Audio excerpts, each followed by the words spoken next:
ഇതാണ് തോമ, എൻ്റെ പുത്തൻ റൈബാൻ ഗ്ലാസ്. Follow me. ഇത് കാണുമ്പോൾ നിങ്ങൾക്ക് തോന്നുമല്ലേ രാവിലെ ജോലിക്ക് കൂളിംഗ് ഗ്ലാസ് ഒക്കെ വെച്ച് എന്നാ ജാടയിലാണ് പോകുന്നതെന്ന്. രാവിലെ കൂളിംഗ് ഗ്ലാസ് വെച്ച് പോകുന്നതൊന്നും അല്ലെന്നേ, ജസ്റ്റിൻ്റെ ഗ്ലാസ് ആണേ.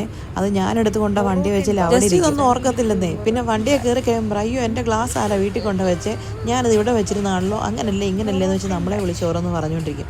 എന്തിനാ വെറുതെ, അതുകൊണ്ട് ഞാൻ തന്നെ കൊണ്ട വണ്ടിയിൽ അങ്ങ് വെച്ചതാണ്. ഞാൻ കോഫി എടുക്കാൻ ചെന്നപ്പോൾ ഒരുത്തം കിടക്കുന്നത് കണ്ടോ, എന്ത് സുഖിച്ചാന്ന് നോക്കി. മസാജൊക്കെ ചെയ്ത് കൊടുത്തപ്പോൾ അവനങ്ങ് സുഖിച്ച് മലന്നങ്ങ് കിടന്നു. എന്നാൽ ഇച്ചിരി ഏറെ അങ്ങ് ചൊറിഞ്ഞോളാൻ അങ്ങനെ ഇച്ചിരി നേരം അവനെ ചൊറിഞ്ഞു കൊടുത്ത ശേഷം നേരെ കോഫി ഷോപ്പിൽ. ശരിക്കും പറഞ്ഞാൽ എന്തിനാ ഞാൻ എപ്പോൾ ചെന്നാലും ഇവിടുത്തെ കപ്പും മഗും ഒക്കെ പെറുക്കി നോക്കുന്നതെന്ന് എനിക്കും മനസ്സിലായിട്ടില്ല, അവിടെയുള്ള കടക്കാർക്കും മനസ്സിലായിട്ടില്ല. പക്ഷെ എന്താ നിർത്തില്ല, എന്തോ ഒരു സുഖം. പ്രത്യേകിച്ച് അവിടുത്തെ പുതിയ ന്യൂ അറൈവൽസ് വരുമ്പോഴേ, പുതിയ ന്യൂ അറൈവൽസ് അല്ലേ, രണ്ടും ഒന്നല്ലേ. ചില സമയത്ത് ഞാനിങ്ങനെ പൊട്ടത്തരം വിളിച്ചറിയാം, സാരമില്ല നിങ്ങളങ്ങ് ക്ഷമിച്ചേക്കെ. പുതിയ പുതിയ മഗ്സൊക്കെ വരുമ്പോഴേ എനിക്ക് ഭയങ്കര ഇഷ്ടം എടുത്ത് നോക്കാൻ. ഇഷ്ടപ്പെട്ടതാണെങ്കിൽ വാങ്ങിക്കാമല്ലോ. ചിലതൊക്കെ പെട്ടെന്ന് തീരും കേട്ടോ, നമ്മൾ കണ്ടുകൊണ്ടിരിക്കുന്ന സമയത്ത് തന്നെ അധികം പേര് കൊണ്ട് സ്റ്റോക്ക് വെക്കത്തില്ലേ.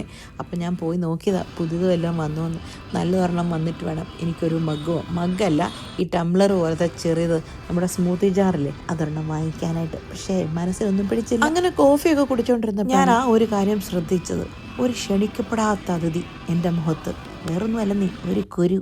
അത് പതിവുള്ളതല്ലല്ലോ, അതെന്താണ് ഇപ്പം അങ്ങനെ ഒരു കുരു? എനിക്കതങ്ങ് പിടിച്ചില്ല. ഞാൻ കുരുവിനോട് പറഞ്ഞു അവിടെ മര്യാദയ്ക്ക് ഇരുന്ന് തിരിച്ചു പൊക്കണം, പൊട്ടുവോ പഴുക്കുവോ കറുത്ത പാടായിട്ടോ ഒന്നും ഒരു തിരിശേഷിപ്പും അവശേഷിപ്പിച്ചിട്ട് പോകരുതെന്ന്. അങ്ങനെ അവിടെ നിന്ന് കുറച്ച് കൊനാകൃതിയൊക്കെ കാണിച്ചു നേരെ തിരിച്ച് ICUലോട്ട്.